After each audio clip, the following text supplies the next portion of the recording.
C'est notre nouvelle séquence entre 10h et 11h le matin. Et pour ou contre ce matin, le blocage des routiers. Nous vous demandons d'intervenir via les réseaux sociaux et de répondre à cette question. Évidemment, je précise que ce n'est pas un sondage. Ça n'est pas le sondage scientifique, bien évidemment. C'est une consultation.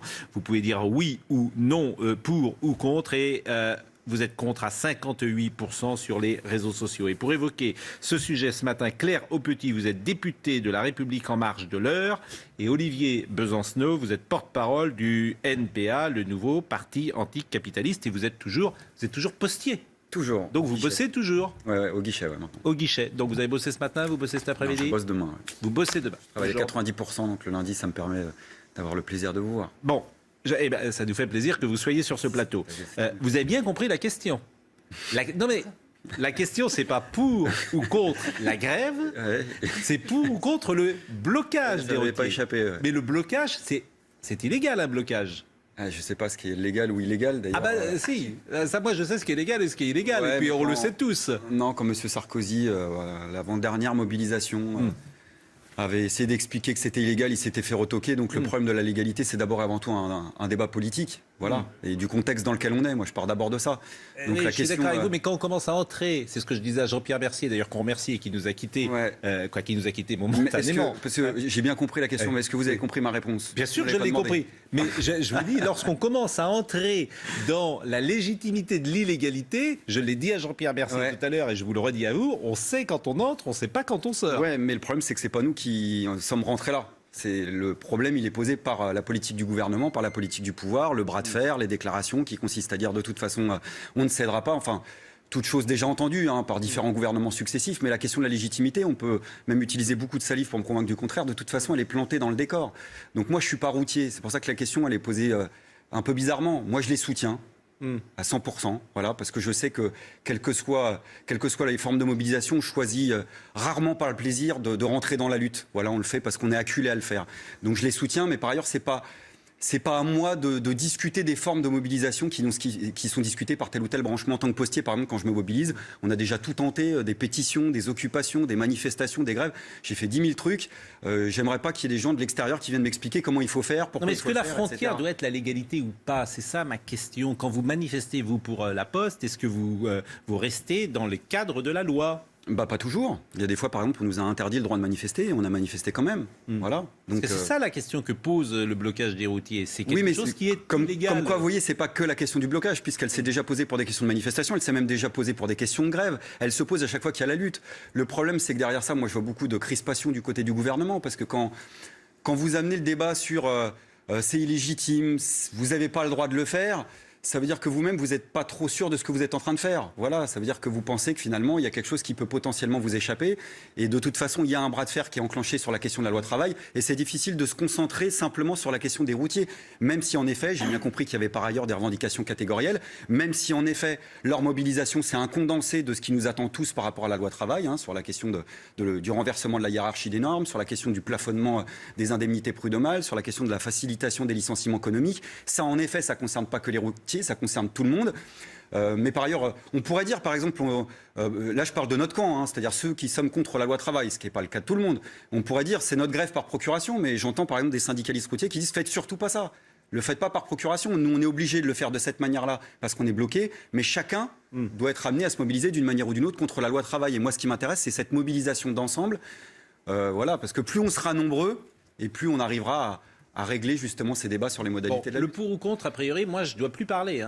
C'est un échange entre vous deux. Et ce sont arguments contre arguments. Donc il y a un pour, un contre. Évidemment, vous êtes pour et on imagine, madame, que vous êtes contre. Pourquoi vous êtes contre le blocage des routiers? Je rappelle que vous êtes Claire Aupetit, députée de La République En Marche de l'Eure, que vous étiez commerçante. Tout à fait. J'étais commerçante, oui. C'est la première fois que vous êtes députée, sans doute? Absolument. Première fois, c'est mon premier mandat. Vous incarnez la manière de. J'ai quand même fait 2 mandats de conseillère municipale d'opposition, j'y tiens, à Saint-Denis, dans le 93. Vous avez gagné contre qui en juin dernier? En juin, contre le Front National, au premier tour et au second tour. Et ça, j'en suis très fière. Et aujourd'hui, donc, vous étiez commerçante la dernière. Alors, vous avez fait plein de commerces. J'ai fait plein de commerces. Alors, en tant que commerçante, un commerce en tant que tel, c'était un magasin de sous-vêtements, de beaux sous-vêtements de luxe à Saint-Denis. Pour femmes. Les Non, sous-vêtements, il y avait c'est les deux. souvent pour Eh non, non. Non, Vous savez pour que... hommes. Non, mais les hommes mettent aussi des sous-vêtements, non Oui, mais de dans le luxe. débat Enfin bon, Du beau. c'est Si, pas si, la du question beau. du jour. Bon, vous êtes contre le blocage des routiers et évidemment, vous pouvez échanger ensemble, argument contre argument. Pour moi, il est bien évident, enfin, ça a toujours été mon analyse, le blocage est tout simplement un centre de faiblesse. S'ils étaient suffisamment représentatifs et s'il y avait suffisamment de personnes contre une loi, la grève suffirait. Tandis que là, vous avez 500 personnes qui veulent bloquer un pays, alors que vous avez des millions d'autres qui veulent aller travailler. Et on veut nous imposer par un système de grève et de blocage ce que vous voulez. Mais ce que vous voulez, ce qui était tout à fait respectable, hein, dans la grève, là, moi je vois absolument aucun problème. Dans le blocage, vous voudriez, en bloquant et en paralysant le pays, qu'une majorité soit d'accord avec vous. Eh bien non, il y a des élections. Vous vous êtes présenté, enfin pas vous, mais M. Poutou, cette fois-ci. Vous avez perdu, vous avez fait 1,5%. C'est que vos idées ne sont pas majoritaires en France. Elles sont respectables. D'ailleurs, vous le faites, vous rentrez dans le système, puisque vous vous présentez. Ça vous rapporte, chaque voix vous rapporte quand même plus d'1 € par voix. Non, vous mais avez également des élus dans différentes villes. Et encore, comme vous n'avez pas fait 1% de... Donc, vous voyez, vous représentez un groupe, et c'est très bien. Vous avez des personnes qui sont contre, ils font grève. Il y a eu une manifestation dimanche, c'est très bien. Un blocage, c'est la preuve de la faiblesse, tout simplement. Bah écoutez, c'est votre point de vue. D'abord, la majorité de l'opinion est contre la loi travail. Et c'est vrai depuis l'année dernière déjà, parce que quand même, on ne sort pas du ciel. Hein. Il y a eu déjà une séquence sur la loi El Khomri, et cette séquence, elle a marqué les esprits. Parce que elle renvoie en fait à la dernière séquence des luttes, et là, pour le coup, c'est pas le propre que de Macron, hein, c'était vrai sous Hollande, et ça a commencé sous Sarkozy, qui consiste à dire, vous pouvez être des millions dans la rue, et on a déjà été ces dernières années des millions dans la rue, oui, parce qu'il y avec avait des un mouvements gouvernement massifs, faible c'était pas une majorité Attendez, des Français, n'oubliez pas. Bah oui, mais vous avez peut-être eu tort. C'est pas vrai ce que vous dites. Bah si, on a été des millions dans la rue, par contre, excusez-moi, c'est factuel. C'est comme de dire, par exemple, ça c'est factuel. Vous aimeriez, mais il n'y avait pas de millions. Bah écoutez, c'était même les décomptes de l'État, des gouvernements à l'époque. Moi, je ne sais pas comment vous comptabilisez. Si vous êtes commerçante, j'espère que vous avez la comptabilité, vous la faisiez un petit peu de façon différente. En tous les cas, c'est le fait. Mais quoi qu'il en soit, mais quand bien même vous auriez presque raison. C'est-à-dire qu'on est des millions dans la rue, c'est pas la majorité, ça ne m'avait pas échappé. Soit. Sauf que dans ce pays, madame, il y a une histoire de lutte extra-parlementaire depuis très longtemps, qui sont capables de faire et défaire. Alors, ça ne m'avait pas échappé, qu'on n'avait pas fait 50% des voix, mais je vais vous dire quelque chose. Vous pouvez continuer votre camp politique avec beaucoup d'assurance, même peut-être un peu plus, à vous présenter devant des millions de personnes en disant « il y a 56% des Français qui ont voté pour les ordonnances », je vais vous dire quelque chose, vous les choquez, même vos propres électeurs. Parce que la réalité, c'est que simplement pour le deuxième tour, quand on additionne ceux qui ne sont pas sur les listes électorales, ceux qui ont été rayés des listes électorales, ceux qui n'ont pas voté, qui ont voté blanc, qui ont voté nul, je ne parle même pas de ceux qui ont voté Macron à contre-cœur, contre Le Pen, eh bien il y a une majorité de personnes. Enfin, il y a plus de personnes dans ce camp-là que de personnes qui ont été votées Macron. Et d'ailleurs, à telle enseigne que le gouvernement lui-même est le premier au courant de ça, puisqu'il agit par ordonnance.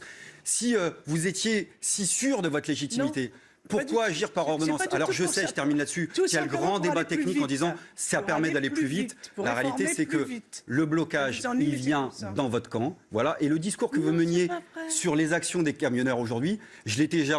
Alors, en opposant, en gros, il y a la grève. On a le droit, le blocage, on n'a pas le droit. C'est un discours que j'ai déjà entendu sur des grèves. Des cheminots, par exemple. Des grèves légales, hein, avec préavis. Des grèves reconductibles. Par exemple, il y a encore quelques années, quand vous faisiez 3-4 jours de grève reconduite, en effet, ça paralysait les transports. Alors, c'est galère pour tous les usagers.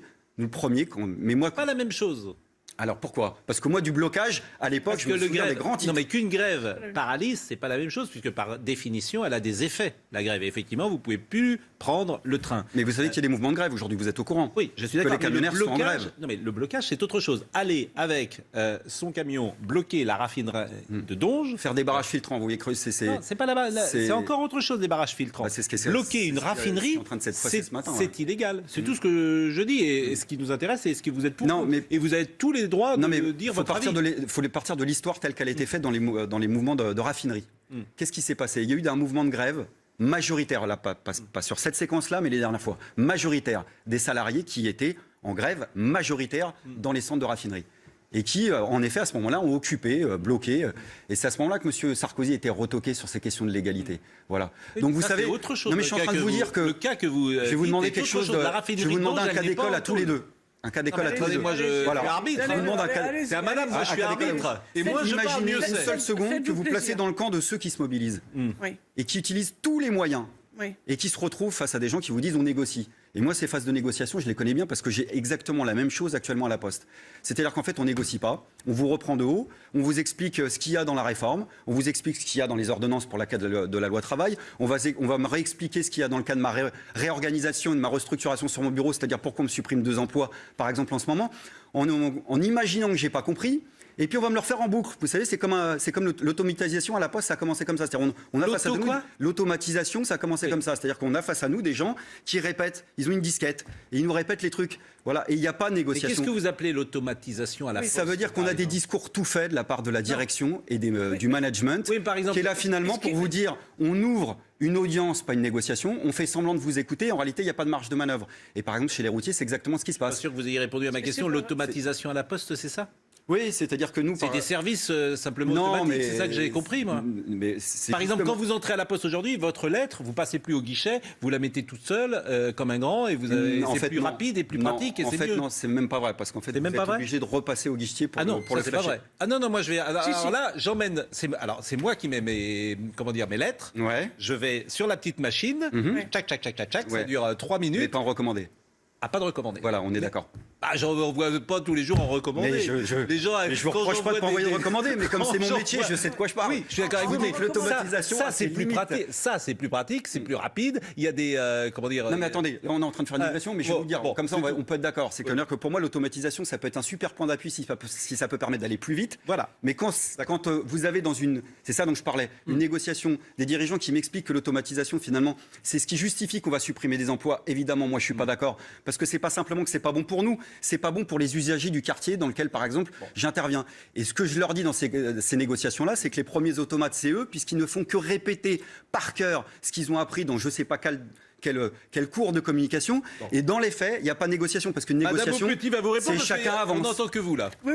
On est branché sur l'automatisation. Claire Aupetit, député de la République. L'important, quand même, c'est effectivement, il en faut. Il en faut, c'est une chose certaine. Par contre, là où vous deviez négocier, c'est sur la formation. Qu'est-ce que l'on va faire des personnes qui étaient d'abord au guichet? C'est plus notre débat, là. Ah, mais si, non. Tous les débats, tout est là. Après, vous avez la formation. Vous savez qu'il y a plus de 50%, en 2030, 50% des métiers actuels n'existeront plus. Ça va être des métiers nouveaux. Donc il faut déjà commencer à former les gens. Mais si on est avec des personnes comme vous voulez rester qu'avec les emplois actuels et du passé, non, il faut voir vers le futur. Donc à partir de ce moment-là... Mais qu'est-ce qui vous permet de dire ça? Parce que... Où est-ce que vous l'avez entendu? Parce que quand vous êtes dans les négociations, suppression de personnel, ok, mais pas que ces personnels-là, à un certain poste, les former pour aller dans les métiers du futur. Mais qui vous dit arrive un moment, la formation? Donc vous voyez qu'il peut avoir justement, il peut avoir des débats. Mais vous savez, mais le problème c'est qu'il n'y en a pas, mais pas de notre côté. Vous savez, pour danser le tango, il faut être deux. Et du côté de la direction, dans toutes les entreprises du public et du privé. Regardez ce que vous avez, vous. Mais écoutez ce que je dis. Écoutez. Mais voyez, s'ouvrir, c'est, vous savez, une négociation, vous savez ce que c'est? C'est quand il y a du rapport de force, un minimum des deux côtés. Chacun met un peu d'eau dans son vin pour essayer d'avancer. Je peux vous dire d'expérience, que les pratiques patronales du grand patronat et de l'État et de l'appareil d'État, mais laissez-moi terminer, c'est qu'aujourd'hui, vous n'avez pas d'espace de négociation, ça n'existe pas. Et c'est pour ça qu'en effet, vous avez des radicalisations, mobilisations que moi, à titre personnel, je soutiens. Maintenant, je ne vous permets pas de dire des choses que je ne pense même pas, que je ne vous ai pas dit. Je ne suis pas contre la formation. Je suis même en train de vous expliquer, en prenant un exemple concret que je connais bien, c'est que l'automatisation, ça peut aider... dans un certain nombre... Vous le dites maintenant, mais pas avant. Mais je viens de vous le dire il y a 30 secondes. Ouvrez les écoutilles. Non, vous ne l'avez pas dit avant. Vous voyez, c'est dommage, on a été filmé, donc vous pourrez écouter en replay l'émission, puis vous verrez que je viens juste de vous le dire. Le problème, c'est que ça passe pas simplement par de la formation. C'est quand on utilise tout ce qui est du domaine de la robotisation, de l'automatisation pour supprimer des emplois et pas rendre des services à la population, moi je suis pas pour. C'est-à-dire que peut-être contrairement à vous, j'en sais rien parce que moi je parle pas en votre nom. L'automatisation n'est pas une fin en soi. Ça dépend à quelle fin et à quelle destination on l'utilise. Ça peut être un plus comme un moins. Ce que je sais, c'est qu'aujourd'hui c'est utilisé dans la plupart des grandes entreprises pour réduire la masse salariale. C'est le cas aujourd'hui à la Poste et je vous le dis, il faut toujours de la présence humaine. Et pour terminer, puisqu'on parlait de la loi travail, quand on demande par exemple aux entrepreneurs quelle est la raison qui fait qu'il y a un frein à l'embauche, c'était l'enquête de l'INSEE qui était sortie au mois de juin. La première réponse, c'est pas les problèmes de réglementation juridique, donc c'est pas le problème de la loi travail, c'est d'abord le problème de conjoncture économique, c'est ce qui sort en premier, et deuxièmement, en effet, les problèmes de formation. Et très loin derrière, les problèmes on va dire de législation, les problèmes soi-disant de difficultés qui seraient réglés par la loi travail. Comme quoi la loi travail, en plus d'être injuste, elle répond même pas aux préoccupations des employeurs. C'est pas Donc vrai. le gouvernement dit qu'il arrête pas de Les petites et moyennes entreprises, vous avez faux à 100%. Bah, écoutez, vous ne parlez c'est que l'INSEE. des grandes, alors que les petites, non. C'est l'INSEE qui le dit. Je vous assure que non. C'est l'INSEE. Absolument pas. C'est une enquête de l'INSEE. On va Absolument. juste faire un point parce que nous interrogeons ceux qui sont en train de nous écouter depuis le début de l'émission. On va voir si vous les avez un peu convaincus. Et je précise qu'il n'y a rien de scientifique là-dedans. C'est une consultation et chaque matin nous poserons la question pour ou contre. En l'occurrence, ce matin, c'est les blocages routiers. Bon, j'ai l'impression que les positions n'ont pas varié, ce qui est souvent. Au départ, c'était 52-48 peut-être, donc il y a plus de contre, 56-44. Mais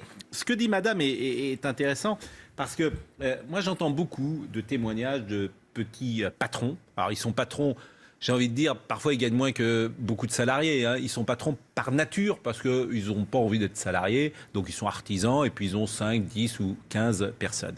Et ils sont souvent en guerre eux-mêmes contre le MEDEF. Parce que le MEDEF, effectivement, représente le grand patronat. Mais des petites entreprises disent, mais le MEDEF, ça ne représente absolument pas. Et eux réclament plus de souplesse, justement, dans leur entreprise, et pour avoir, effectivement, en gros, ce qu'ils veulent, c'est licencier et embaucher comme ils veulent. Voilà. Tu embauches quand il y a du job, tu licencies quand il n'y en a pas. Je vous la fais courte. Oui, vous me la faites courte, mais vous la faites de façon erronée, pardon de vous le dire, puisque... Quand on prend les grandes tendances, cette enquête de l'INSEE, elle existe, on peut faire comme si elle n'existait pas, elle concerne les petits, et les petits dont vous parlez, que je connais, en effet, des artisans, des commerçants, qui la plupart du temps n'exploitent qu'eux-mêmes et se sentent absolument pas représentés par le MEDEF. Oui. Bah, la plupart, ce qu'ils répondent, c'est que, j'ai besoin de carnet de commandes plein, oui. Voilà. Deuxièmement, deuxièmement, j'ai du mal à trouver des employés qui correspondent à la tâche dont j'ai besoin, exactement. Donc des problèmes de formation. Exactement. Donc c'est pas vrai, et je le redis sur ce plateau, qu'il y aurait une horde de petits commerçants et de petits artisans qui réclameraient aujourd'hui de pouvoir licencier comme première mesure. Ce n'est pas vrai. Donc la mesure gouvernementale aujourd'hui, de ce point de vue-là, est à plat. On est dans une opération idéologique. Donc moi, en effet, je me sens plus d'atomes crochus avec ceux-là, qui sont victimes de la même situation que nous, d'un certain point de vue, parce que à partir du moment où vous établissez une loi travail qui va permettre à cause d'accords d'entreprise, de revenir par exemple sur des 13e mois ou des primes à l'ancienneté, vous allez avoir des pertes de pouvoir d'achat. Si vous généralisez la perte de pouvoir d'achat dans la société, qu'est-ce qui va se passer? Les gens n'auront plus les moyens de consommer. Alors, et quand les gens n'ont plus les moyens de consommer, ceux qui fabriquent... Comment expliquez-vous, à partir du moment où vous aviez un candidat, Emmanuel Macron, qui l'a annoncé, et il a réussi à gagner et avoir une majorité avec cette loi travail qui a été vraiment, vraiment extrêmement bien expliquée pendant la campagne. Comment expliquez-vous ça? Si ni les commerçants, les petites entreprises n'en veulent pas, les artisans n'en veulent pas, les grandes entreprises n'en veulent pas, les employés n'en veulent pas, et il a quand même été élu. Et pire que ça, non seulement il a été élu, mais ils ont même réussi à voter, parce qu'ils pouvaient quand même, en disant, attendez, il n'est pas très légitime, c'était contre le Front National, en fin de compte, on a voté contre le Front National. Mais un mois après, ils nous ont même donné une grande majorité pour pouvoir appliquer ça, alors qu'ils auraient pu très bien dire, attendez, le Front National n'est plus là, à l'Assemblée nationale, on risque plus rien, donc nous allons voter pour le Front de gauche, on va donner parce qu'on ne veut absolument pas de ces lois travail.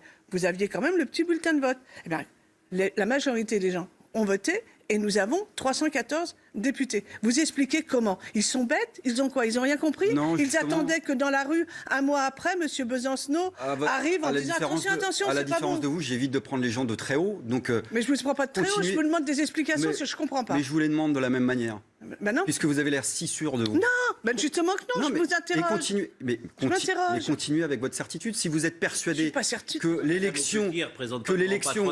Attendez. Mais là, je parle pas de ça, il représente M. Macron, là, si j'ai bien compris sa Oui, phrase, quand même. mais non, voyez- je me trompe pas. Non, Est-ce mais que les je me trompe Français, ou pas là, puisque Voilà. vous parlez pour tous les Si Français. Si vous pensez Expliquez-moi. que ce vote a été un vote d'adhésion, puisque c'est ça que vous êtes en train de me dire, Entre les deux, je vous parle.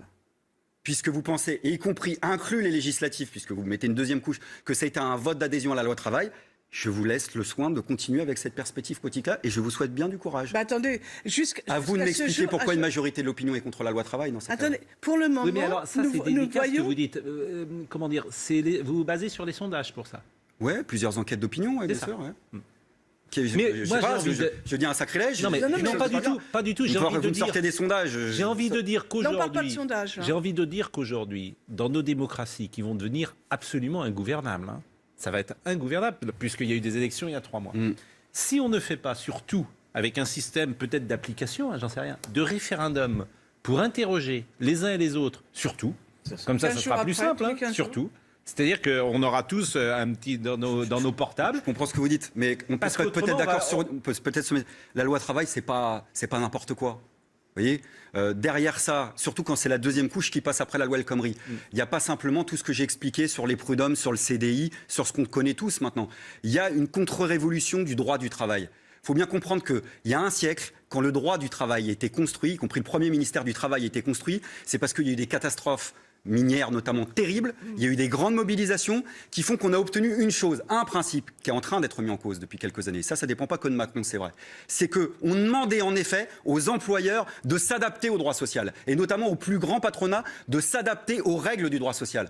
Ce qu'on est en train de faire depuis 10 ans, c'est l'inverse. C'est qu'on demande maintenant au droit social de s'adapter aux requêtes des plus grands employeurs. Donc c'est pas une petite affaire. Et ça peut pas en effet se régler par une question d'application. Et ce que je dis là, c'est pas moi qui le pense simplement. Alors on peut faire des feintes de balayeur. C'est vieux comme la Ve République et notamment depuis le nouveau calendrier qu'il y a toujours un mouvement d'amplification du vote au moment des législatives par rapport au présidentiel.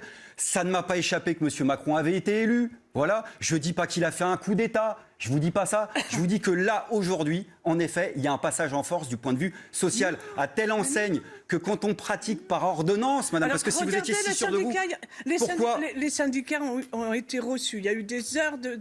Et qu'est-ce qui se passe? Il n'y en a qu'un seul qui est en colère. Un seul, toujours le même. Un peu plus. Et les autres, un peu plus. non, La FSU, ils n'y sont pas. Sud, ça fait un peu plus. Sud. Oui, mais enfin, Sud et CGT, c'est exactement Mais globalement, il n'y a pas une unité syndicale. On parle des syndicats ouverts qui sont penchés vers l'avenir et non pas vers le passé. Voilà. Bon, vous avez un syndicat et demi, parce que Sud, ok. Donc vous avez un syndicat et demi qui vous sont... savez, mais je ne suis pas simplement... vous avez des chiffres, vous avez tout, non, mais ça va. Vous voyez, dire que Sud est la moitié d'un syndicat... Vous savez, madame, je vais vous dire quelque chose. Moi, je ne les représente pas parce que j'ai un mandat politique, mais je suis syndicat Sud PTT. Et c'est des gens de valeur. Ah, mais donc, évitez de dire que c'est un syndicat, ce sera très aimable. Simplement, je ne dis pas que ce n'est pas des gens de valeur, je dis simplement, je parlais sur le nombre. Dès que j'en parle, excusez-moi, sur le plateau avec des syndicalistes CGT, entre guillemets, ils me rentrent dedans parce qu'ils m'expliquent que j'ai rien compris sur la représentation des syndicats de la CGT. C'est vrai que la CGT ne représente pas la majorité, loin sans. Si vous voulez me faire dire que le front... Et Sud, c'est pareil, c'est pour ça que quand je dis admis syndicat, plus simplement, le front syndical est divisé. Oui. Comment vous voulez que je vous dise le contraire? Et alors, en 1995, quand il y a eu le plan Juppé, le front syndical était déjà largement divisé. Sauf qu'à l'époque, parce que moi je vois pas, peut-être que c'est tentant pour vous d'imaginer ça comme ça, mais je pense vraiment pas les choses comme ça, donc je veux pas vous mentir.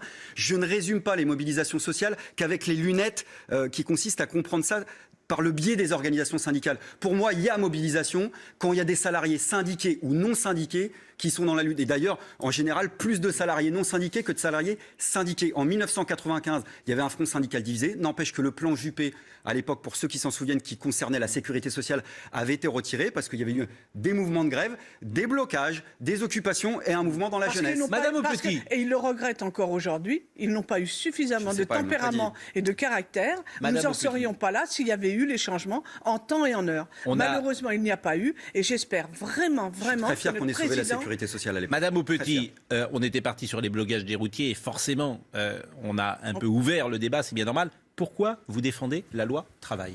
Mais la loi travail, tout simplement parce que il ne faut pas voir que la loi travail en tant qu'elle seule.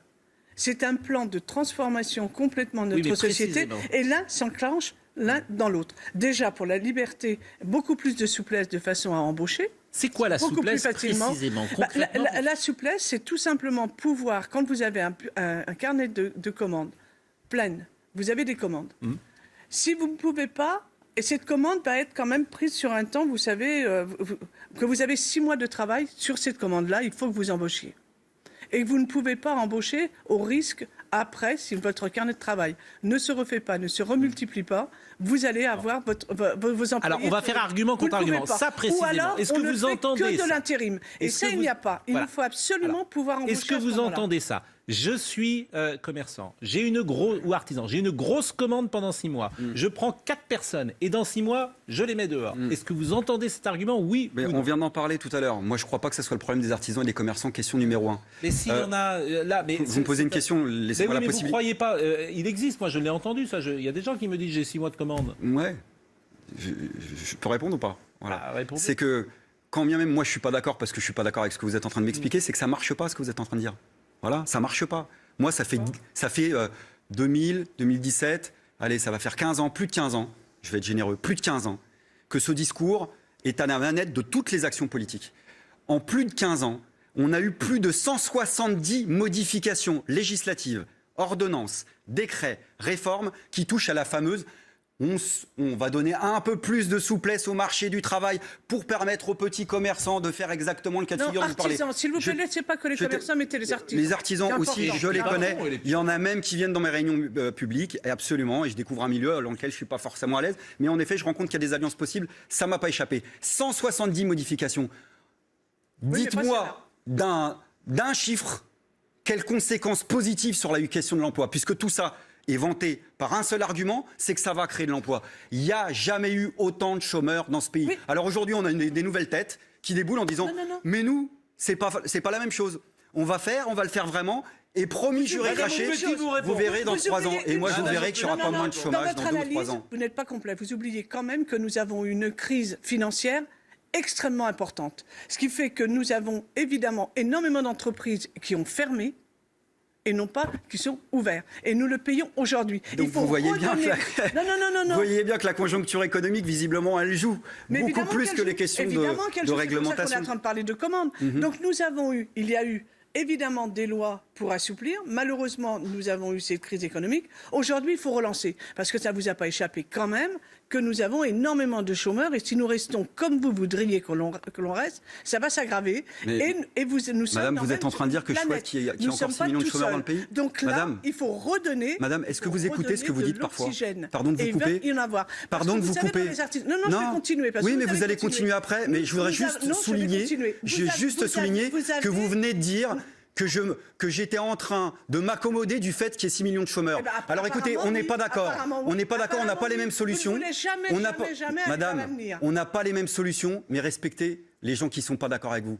Parce que moi, aujourd'hui, Ah, parce que quand on n'est pas j'ai au d'accord moins avec la vous, on prétention, respecte pas. j'ai au moins C'est la ça. prétention, avec mes moyens, de Il faut- lutter il faut contre que le je vous chômage, dise, d'accord? c'est bien, à partir Non, de ce moment- il y a pas- simplement il y a respecter pas un les gens. manque- mais il y a Le pas de manque de demi-syndicat, respect. je m'accommode de 6 millions de chômeurs. Mais il n'y a pas, Prenez un pas peu de manque plus de respect, monsieur. Un manque Oui. de respect, c'est pas ça. Moi, je veux pas de 6 C'est millions de tout simplement chômeurs. une Je veux pas un contradiction. seul chômeur. Ne dans ce mélangez pays. pas tout dans Voilà. les mots. Et c'est s'il pas vous parce que plaît. j'ai pas les mêmes Hein? solutions que vous que je m'accommode du chômage. Mais C'est c'est très pas pour ça insultant. que je vous dis que vous ne me respectez pas. Donc, s'il vous plaît, arrêtez On va avec essayer les même pas mots de de vous non-respect. dire. On va Le essayer non-respect, d'élever pas c'est permis pas de vous ça. dire. On va essayer Le d'élever. non-respect, c'est pas ça. Alors, terminez donc Parce votre que- propos. Alors, Pardon. mon propos était, effectivement, on pourrait avoir en disant, nous allons embaucher des gens en intérim. Mais ça coûte extrêmement cher pour les petites entreprises. Pourquoi On ne peut pas se le payer. Pourquoi Parce que vous Qu'est-ce avez... qui coûte cher en intérim? En intérim, mais attendez, vous payez la société d'intérim quand même déjà. Ah oui. C'est Non, pas mais gratuit. c'est- vous avez Donc raison. vous avez des charges supplémentaires. Mais vous êtes obligé de Et- passer par une société d'intérim quand on Avant, passe en oui, intérim. tandis que maintenant, non. Vous pouvez Et embaucher ça va- directement. Absolument. Et à partir de ce moment-là, vous ne paierez plus la société. Donc ça, c'est d'intérim. concret, c'est pratique, Ça va c'est vous faire intéressant, quand même parce que une Donc, par charge exemple, en moins. est-ce que vous savez si, dans l'optique de ce que vous dites par rapport au coût, est-ce que, par exemple, vous avez l'information selon laquelle, par exemple, le gouvernement pourrait retirer le crédit d'impôt compétitivité emploi à la Poste? Je pose la question. Mais peut-être que vous ne le savez pas, c'est pas pour vous coincer. Si, je le sais. Mais attendez, Mais quel est le rapport avec l'intérim? On est en plein dedans, c'est parce que, ce par n'est exemple, pas la ce Poste, que je connais bien, qui est un groupe Oui. qui fait des bénéfices, C'est a bien. touché Oui. en 3 ans 3 milliards de crédits d'impôt compétitivité emploi. Bon. Et vous savez que cette mesure consiste à donner de l'argent public pour créer de l'emploi. Et puisque vous parliez de ça, la Poste aujourd'hui, elle suremploie non seulement des CDD, comme vous le savez, elle se fait retoquer régulièrement au prud'homme, c'est pour ça qu'on ne voit pas d'un bon œil le fait qu'il n'y ait plus de prud'homme, mais pire, dans la formation, Il y a toujours elle des paye... prud'hommes, Non, mais, il y a plus de prud'hommes. attendez, En tout cas, c'est fini. mais dites pas que c'est pas dans l'attaque Il y aura toujours des de la loi prud'hommes. Vous dites qu'il y a gouvernementale. plus de prud'hommes. Je disais, et je terminerai là-dessus, que la Poste aujourd'hui, avec le système d'apprentissage, elle paye des apprentis sur un an.